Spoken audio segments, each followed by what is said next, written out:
Assalamualaikum warahmatullahi wabarakatuh. Alhamdulillahi rabbil alamin. Wassalatu wassalamu ala sayyidil mursalin wa ala alihi wa sahbihi ajma'in.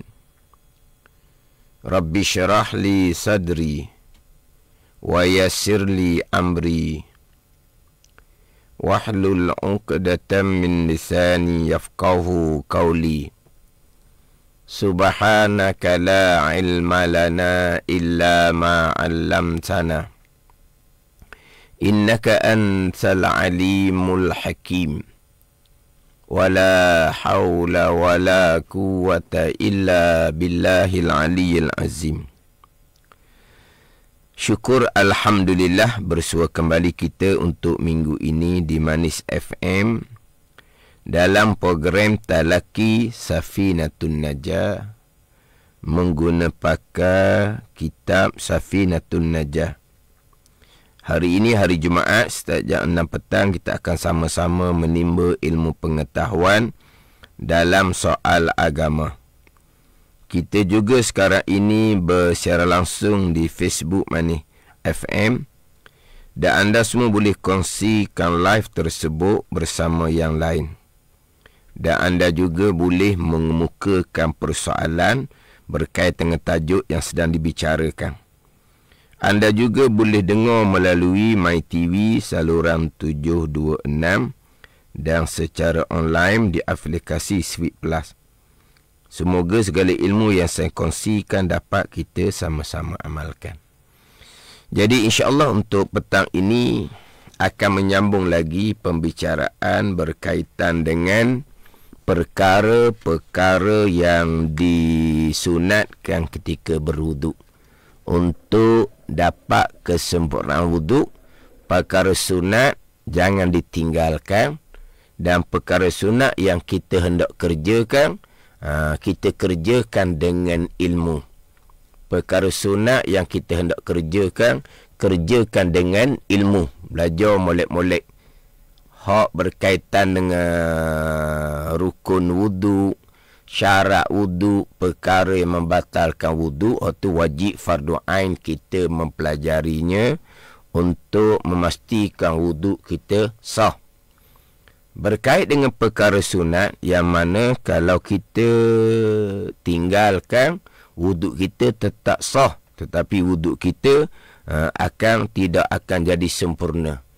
Jadi untuk dapat sempurna wuduk, kita kena lengkapkan perkara yang disunat berwuduk, kemudian buat dengan ilmu. Jadi dalam kitab program Talaki Safinatun Najah, sebagaimana sidang pendengar maklumi, menggunakan kitab Idaman Penuntut.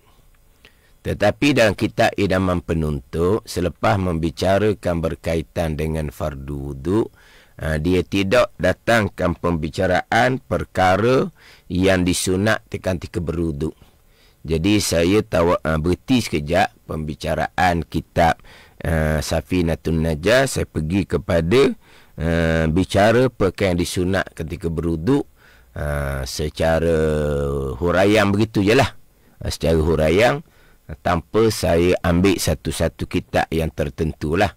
Tapi kitab yang banyak saya jadikan sebagai rujukan adalah kitab Fathul Mu'in lah, banyak saya jadikan sebagai rujukan. Pembicaraan minggu yang terdahulunya berkaitan dengan ketika berwuduk sunat basuh muka, basuh dan juga sapu 3 kali. Sunat meniga ni, sunat meniga ni makna buat 3 kali, bermula daripada basuh pergelangan tangan sebelum daripada bersugi tu. Kemudian berkomor-komor serta masuk air hidung, bermula dari basuh pergelangan tangan. Sunat wuduk yang pertama tu sunat meniga buat 3 kali, sampailah kepada membasuh kaki fardu wuduk yang kelima, sunat buat 3 kali. Yang mana kalaulah buat tak sampai 3 kali, 1 kali ke 2 kali ke, tak lengkap 3 kali, hukumnya makruh. Dan kalau melebihi 3 kali, 3 kali selesai dah, buat yang keempat, yang kelima, hukumnya makruh juga. Kalau air sendiri. Kalau air wakaf masjid contohnya, hukumnya adalah haram. Kemudian ada ketika disunatkan, tinggalkan perkara sunat meniga. Ada ketika sunat meniga, tetapi pada satu keadaan sunat meniga tu, sunat kita jangan buat meniga. Sunat jangan kita buat meniga. Nak guna ayat macam mana? Agak standard bunyi. Buat 3 kali sunat, buat tak sampai 3 kali makruh, lebih 3 kali hukumnya makruh.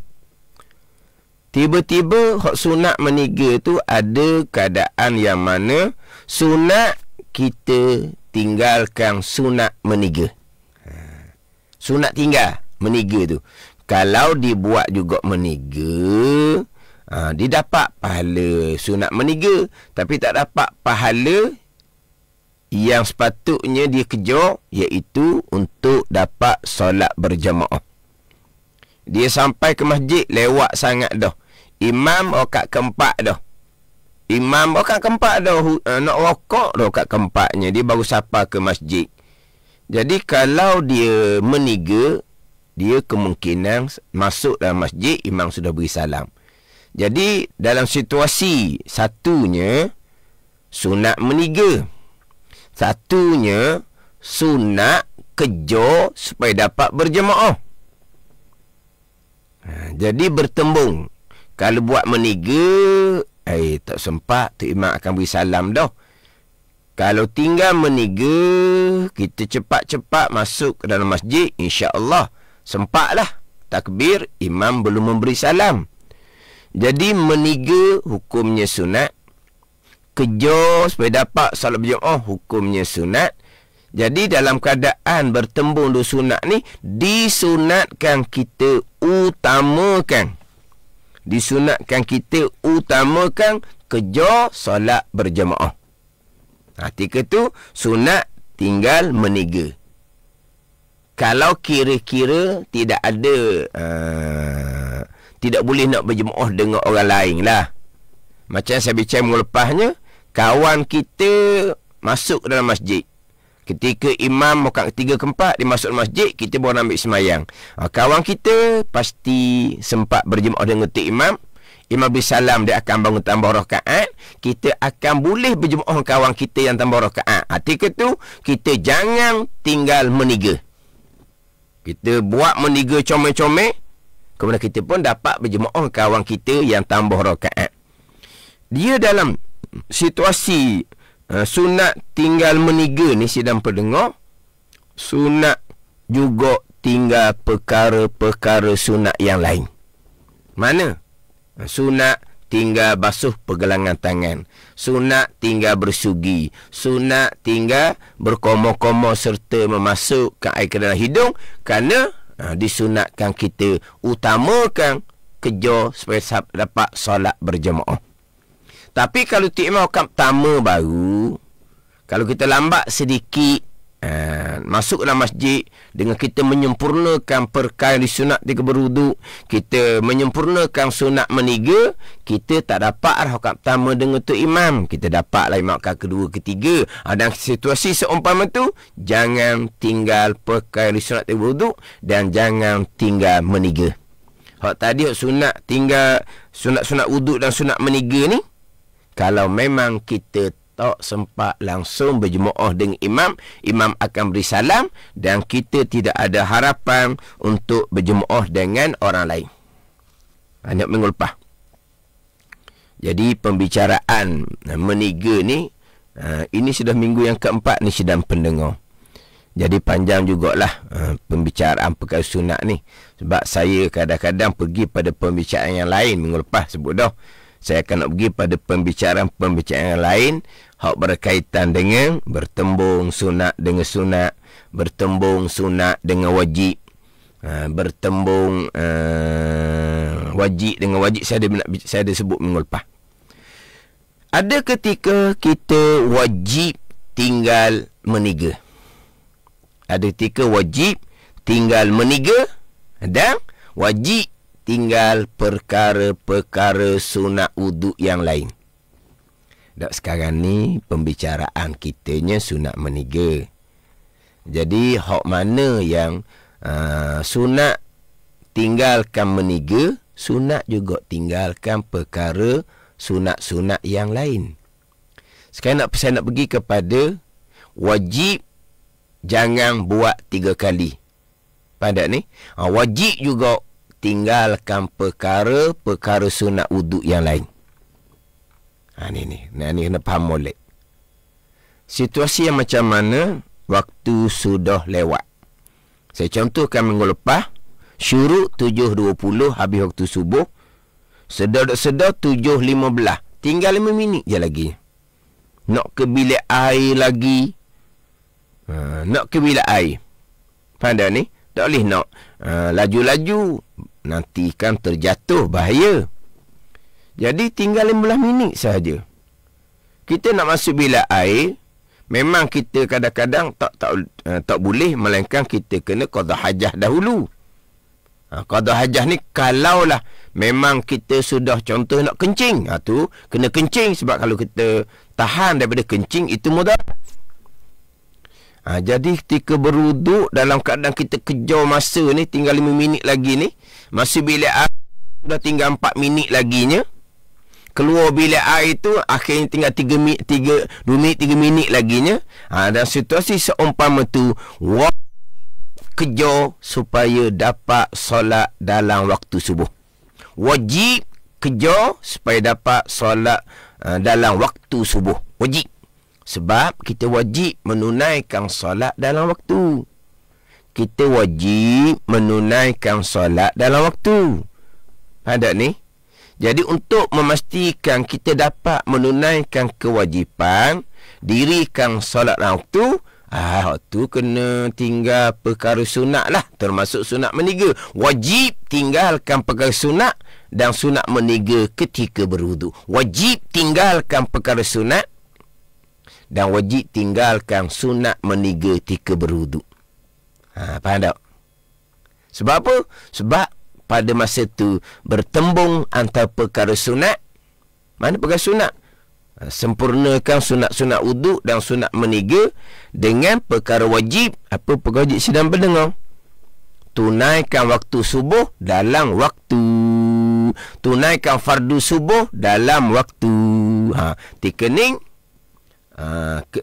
tinggal wajib, bukan kata sunat ke sepatutnya, wajib tinggalkan perkara sunat ketika berwuduk dan wajib tinggal meniga. Itu antara sunat dan juga wajib. Yang mana saya sebut dalam minggu lepas, apabila bertembung umpama tadi perkara sunat dan perkara wajib. Apa perkara sunat? Sempurnakanlah perkara sunat ketika berwuduk termasuk meniga. Apa perkara wajib? Kejarlah biar dapat tunaikan subuh dalam waktu dia. Jadi hak sunat bertemu dengan wajib. Hak tu tak boleh nak bincang lah. Tak nak bincang, tak boleh nak mikir tu. Sebab apa? Pasti wajib utamakan perkara yang wajib. Wajib tinggalkan perkara yang sunat. Kalau dibuat juga perkara sunat menyebabkan tidak dapat menyempurnakan kewajipan, maka berdosa buat perkara sunat.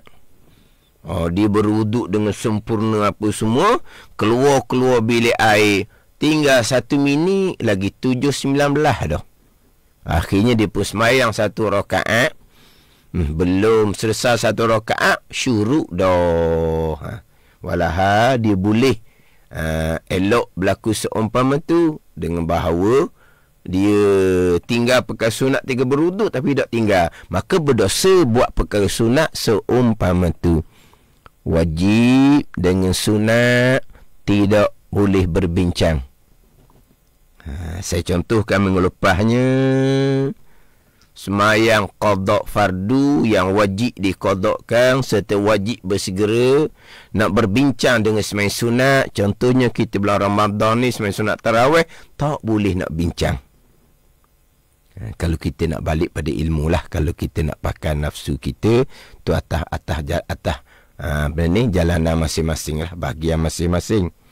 Nanti saya akan cerita hak berkaitan dengan hak wajib qada solat dengan bersegera, dengan kita nak tinggalkan hak wajib qada solat bersegera untuk buat perkara sunat. Nanti saya akan bincang. Sebab kalau cerita molek-molek akan menimbulkan banyak salah faham, banyak kekeliruan nanti. Waktu kena bicara yang mungkin agak secara cermat lah, secara cermat. Tambahan pula perkara ni perkara yang berlaku dalam masyarakat. Perkara ni perkara yang bukan benda yang jarang-jarang berlaku. Berlaku dalam masyarakat.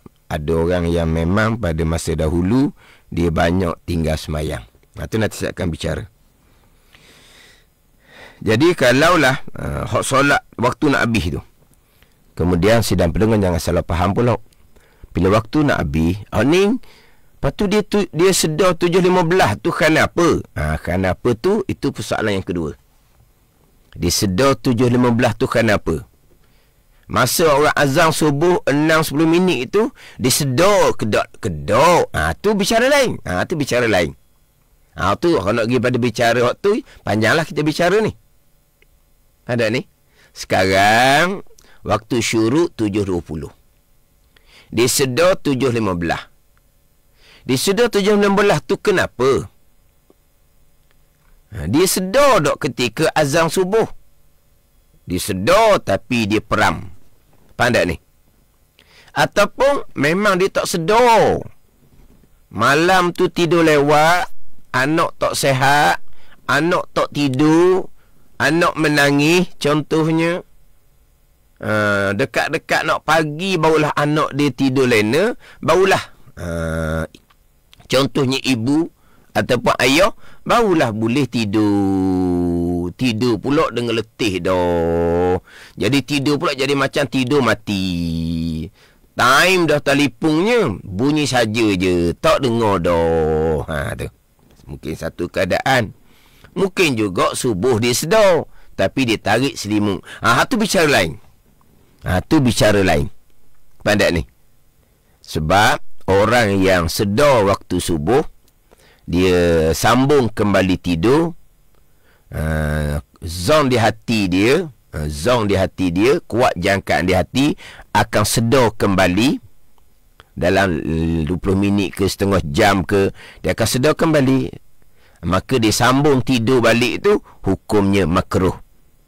Hukumnya makruh. Kalau dia sambung tidur kembali, di hati dia sedar dalam waktu nanti, mungkin ke habis waktu baru sedar, mungkin, maka dia sambung tidur tu hukumnya haram. Tu. Dia panjang tu kalau nak bicara hukum tu pula. Hukum disambung tidur tu lepas masuk waktu subuh. Jadi tak kira lah macam mana situasi dia. Saya cuma nak fokus kepada dia sedar 7.15. Di 7.15 ni waktu sudah terlampau singkat. Waktu sudah nak habis.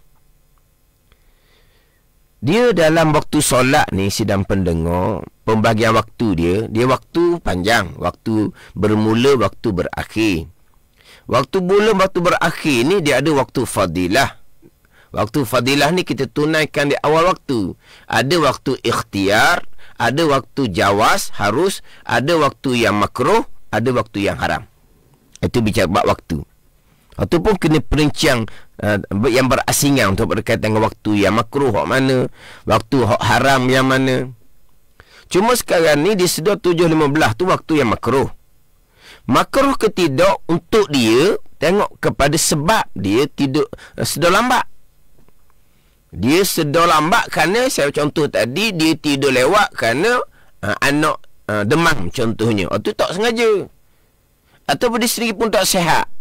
Ada orang yang diuji dengan malam-malam tak boleh nak tidur. Malam tak boleh nak tidur dia. Dia ada sakit ke apa ke, diuji seumpama tu. Dekat-dekat nak cerah baru tidur. Dekat-dekat nak subuh lah. Pukul 4 baru ilena. Ada juga orang yang diuji penyakit seumpama tu. Hak ni dia sedar 7.15 kita kata. Makruh dok bagi dia, haram dok bagi dia waktu tu. Tidak, sebab dia bukan sengaja.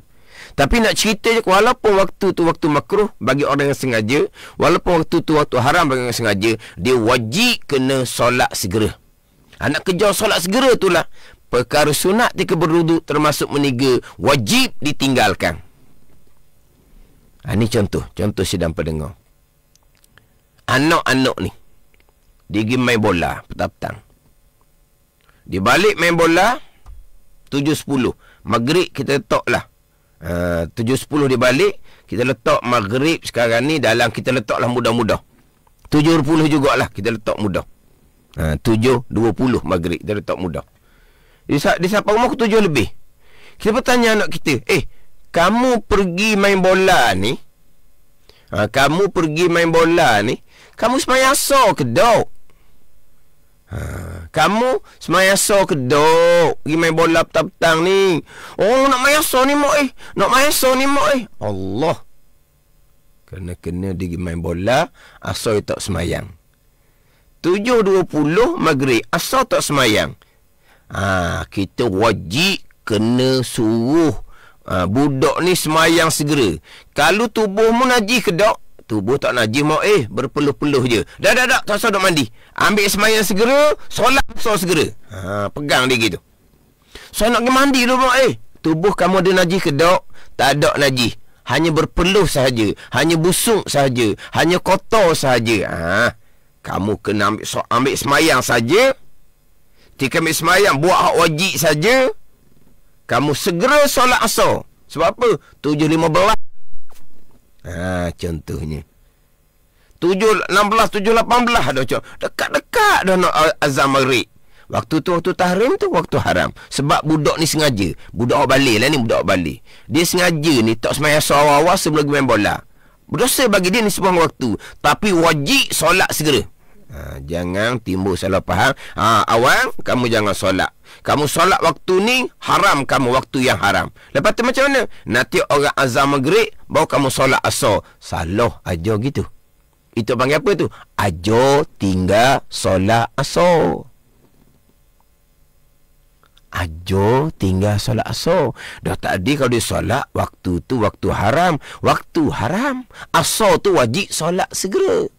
Asar tu wajib solat segera. Ada ni. Asar tu wajib solat segera. Haram nisbah dengan waktu. Jangan kata jangan solat awal, tunggu orang bang maghrib. Itu aja tinggal solat. Jangan aja seumpama tu. Jangan aja seumpama tu. Tak betul tu. Aja solat segera. Ambil wuduk pun hak sunat-sunat suruh dia tinggal. Wajib-wajib saja. Sampai ke kalau tubuh dia berpeluh, tubuh dia busuk, tak ada najis ni, tak ada mandi-mandi. Ambil sembahyang, terus sembahyang. Barulah mandi kemudian. Dia kena gitu. Tak ada ni. Sebab kita bersihkan kotoran tubuh, bersihkan peluh di tubuh, bersihkan busuk di tubuh. Untuk solat hukumnya sunat, bukan wajib. Kalau ada najis di tubuh, barulah wajib kena bersihkan. Bersihkan kotoran di tubuh untuk menghadap Allah Ta'ala, hukumnya sunat. Solat asar dan waktu supaya sempat juga solat asar sebelum azan maghrib, hukumnya wajib. Jadi utamakan yang wajib, wajib tinggalkan yang sunat. Lepas tu ada pendengar yang kata tinggal solat subuh sebab sudah lewat, dia main game tengah malam, tengah cerita. Tu kena ibu bapa kena jagalah. Ibu bapa kena jaga. Kalau anak-anak tu tidur malam lewat kerana main game apa semua, tu kena paksa suruh tidur, simpan telefon dia. Itu atas ibu bapa lah kena jaga tu. Subuh-subuh payah nak bangun. Habis.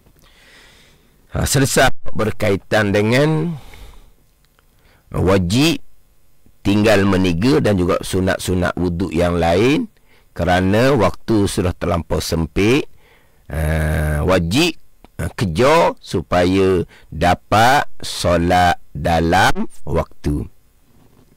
Itu antara wajib dengan sunat lah bertembung. Kemudian kita ada masa dan 20 minit lagi ni.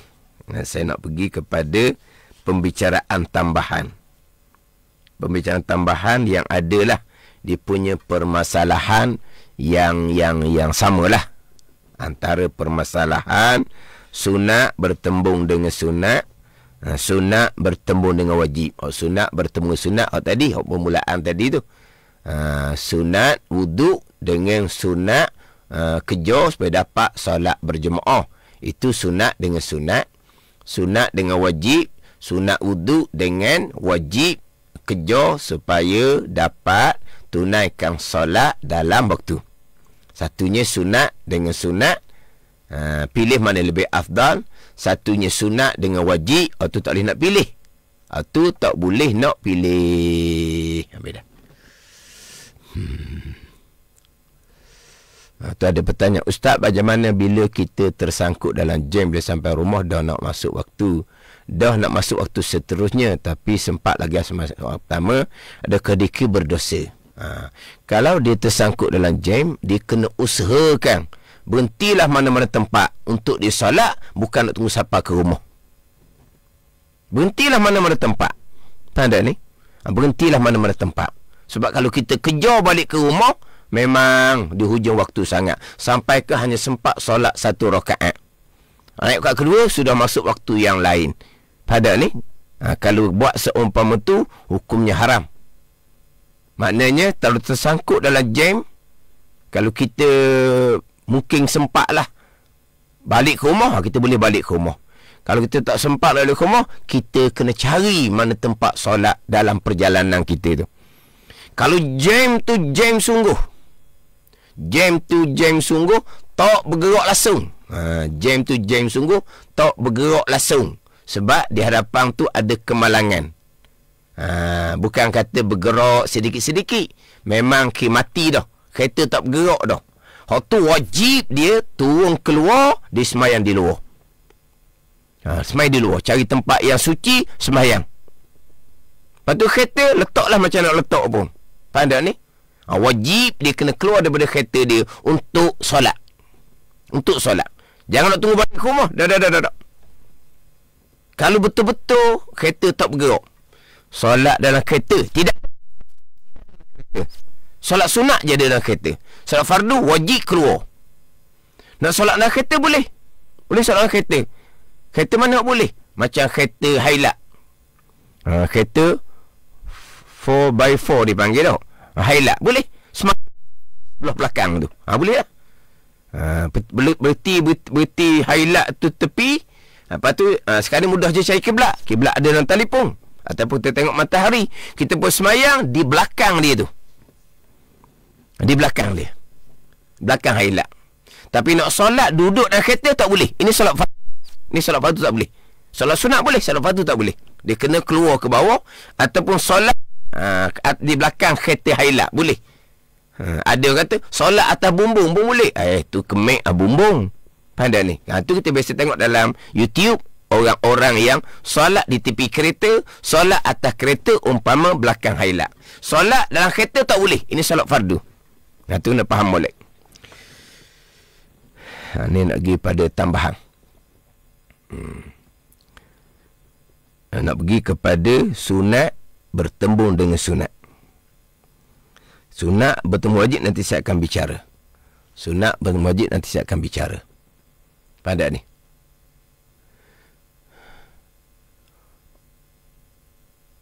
Ni ada ni. Ingat waktu raya daripada Selangor nak balik Kelantan tahun lepas, jam teruk daripada sebelum subuh. Masing-masing pakat berhenti tepi jalan, solat subuh tepi jalan ramai-ramai. Itu kewajipan. Itu kewajipan.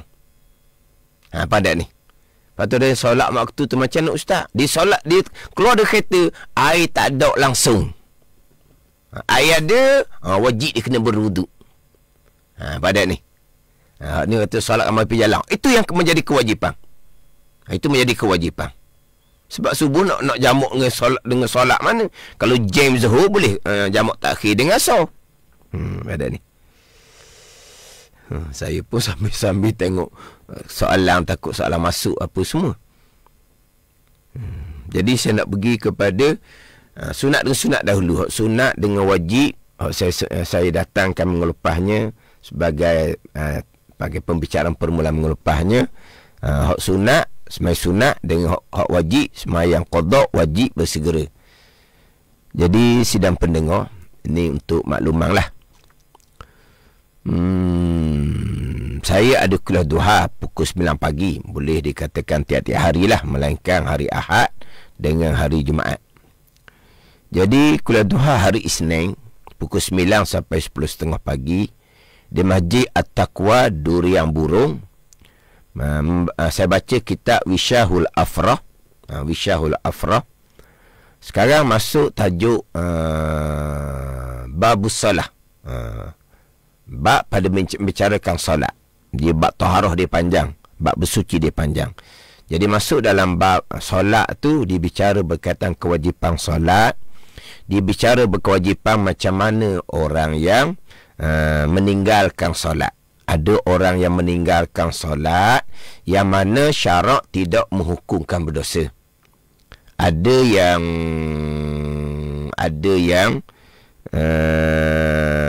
dia meninggalkan solat,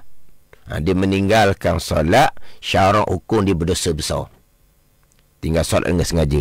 Itu pembicaraan dalam kitab Wishahul Afrah, duha hari Isnin pukul 9 pagi sampai 10.30 pagi di Masjid At-Taqwa Durian Burung. Kalau boleh pergi masjid, kalau tidak pun sekurang-kurangnya boleh mengikuti FB saya lah.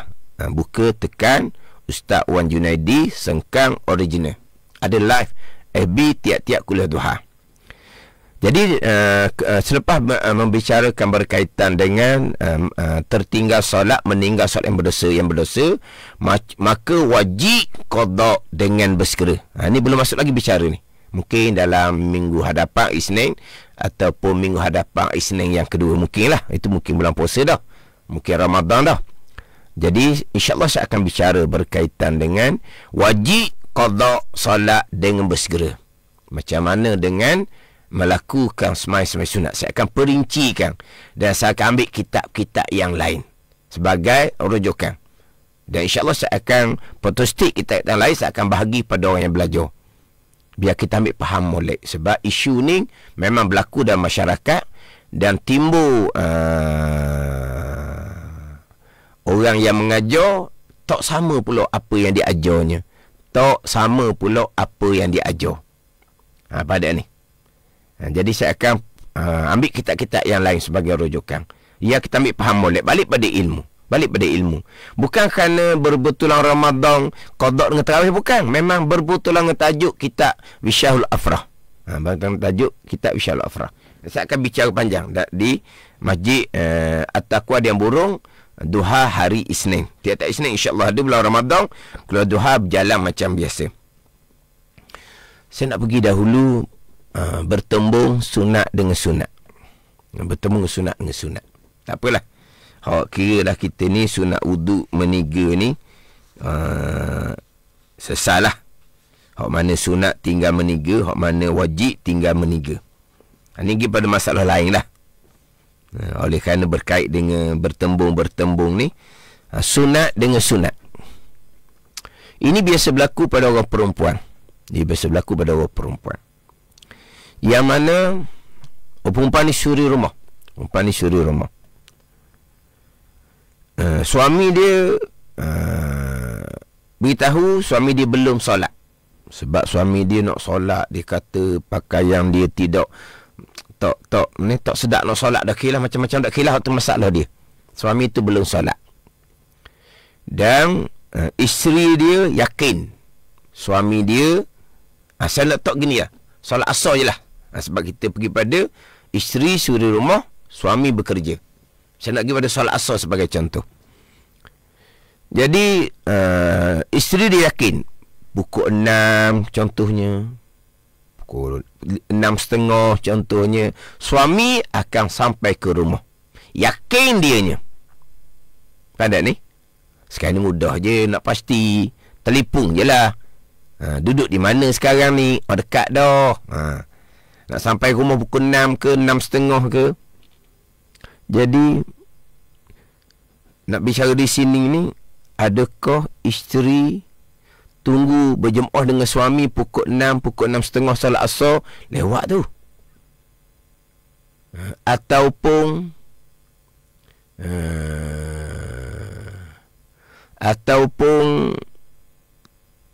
isteri solat asar pukul 4.40 lah, pukul 4.40 asar waktu, tapi isteri akan solat seorang diri. Nak jumpa dengan suami boleh. Suami kata hari ni kerja banyak ni, pukul 6 boleh sampai lah rumah. Biasa pukul 5 sampai rumah dah, 5.30 sampai rumah dah, boleh berjemaah dengan suami. Suami kata hari ni dok ni pukul 6 baru sampai rumah, pukul 6.30 baru sampai rumah. Ada ni. Jadi isteri ni dia bertembung dua perkara sunat. Yang pertama, sunat solat waktu tetapi seorang diri. Yang kedua, sunat solat berjemaah dengan suami tapi waktu sudah lewat. Pada ni. Ini sunat bertembung dengan sunat. Kalau di solat waktu serta berjemaah, tu kita tak bicara waktunya. Terus saya buat contoh, isteri suri rumah, suami balik kerja. Yang mana kalau isteri solat pukul 4.45, solat asar waktu, dia solat seorang diri. Tapi boleh pahala sunat solat waktu. Tapi dia tak dapat pahala berjemaah. Tapi kalau nak berjemaah, sunat tu, kena tunggu suami balik pukul 6 lewat dah tu. 6.30 lagi lewat. Ada ni, lagi lewat. Antara dua sunat ni, mana yang afdal dipilih?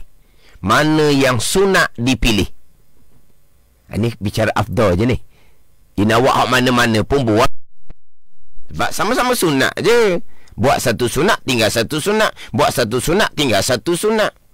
Sama-sama sunat je. Ada ni. Kalau dia solat awal, dia tinggal berjemaah, bukan berdosa. Ditunggu berjemaah dengan suami dia pukul 6 ke 6.30, dia tinggal solat waktu, tidak berdosa. Sebab sama-sama sunat. Tinggal sunat, tidak berdosa. Tapi pesan sekarang ni, antara dua sunat ni, manakah yang sunat diutamakan? Mana yang sunat didahulukan? Sama-sama sunat ni. Maka sunat atas isteri tadi melewatkan solat asar pukul 6 ke 6.30 ke, kerana yakin dapat solat berjemaah dengan suami. Dia sunat kita afdal dia gitu. Kalau isteri ni malam suami dia pukul 6.30 nak solat asar waktu lah, dia boleh pahala sunat solat waktu, tapi dia rugi kerana tak dapat pahala berjemaah dengan suami. Sebab antara pahala sunat awal waktu dengan pahala berjemaah, besar lagi pahala berjemaah. Antara pahala sunat solat waktu, besar pahala sunat awal waktu ni. Sebab Nabi bersabda, afdal a'mal as-salat fi awal waktiha. Selebih-lebih amal solat waktu. Mana solat waktu ni besar pahala. Tapi besar lagi pahala kalau isteri dapat berjemaah dengan suami. Sebab pahala berjemaah so daripada pahala solat waktu. Faham tak sidang pendengar? Tak ada soalan ni dalam FB ni. Dia ada soalan lain masuk dalam FB. Jadi saya pun tak bercara lah. Sebab sekarang ni kita nak bicara sunat dengan sunat. Fokus ni dulu. Kalau pergi pada soalan yang lain, saya pun tak boleh nak tengok soalan tu. Jadi orang yang menyoal pula, kenapa nak soal perkara yang lain? Kenapa nak soal perkara yang lain? Soal yang sedang dibicara sekarang. Sedang dibicara sekarang. Dia ada tanya, dalam solat tarawih boleh tak kita niat qada sembahyang subuh? Sembahyang tarawih, sembahyang qada subuh, itu dua sembahyang yang dituntut masing-masing. Yang mana dituntut pada diri sembahyang tu, tidak boleh dihimpun sama sekali. Himpun tidak sah kedua-dua. Tapi itu nanti bicara kemudian. Nampak tak faham tak di situ? Yang pertama, solat waktu. Yang kedua, solat berjemaah. Sama-sama fadilat belaka ni. Sama-sama fadilat. Ini ada soalan yang berkaitan. Ini soalan berkaitan. Jika isi solat bersendirian, lepas suami balik, isteri solat i'adah ulang berjemaah dengan suami.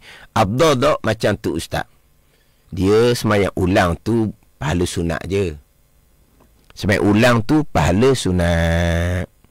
Jadi berjemaah dia pada semayang ulang hak pahala sunat. Lebih afdal dia semayang asar hak pahala fardu berjemaah dengan suami. Dia gitu. Sekarang soalan dia, awal waktu isteri solat dulu seorang pukul 4.40. Nanti suami balik pukul 6, 6.30. Suami belum solat lagi. Isteri pun berjemaah pula dengan suami. Jadi semayang isteri tu yang kedua tu hukumnya pahala sunat sahaja. Jadi dia boleh fardhu berjemaah dalam semayang dia sunat. Tetap afdal dia berjemaah dalam keadaan solat dia fardu, bukan sunat.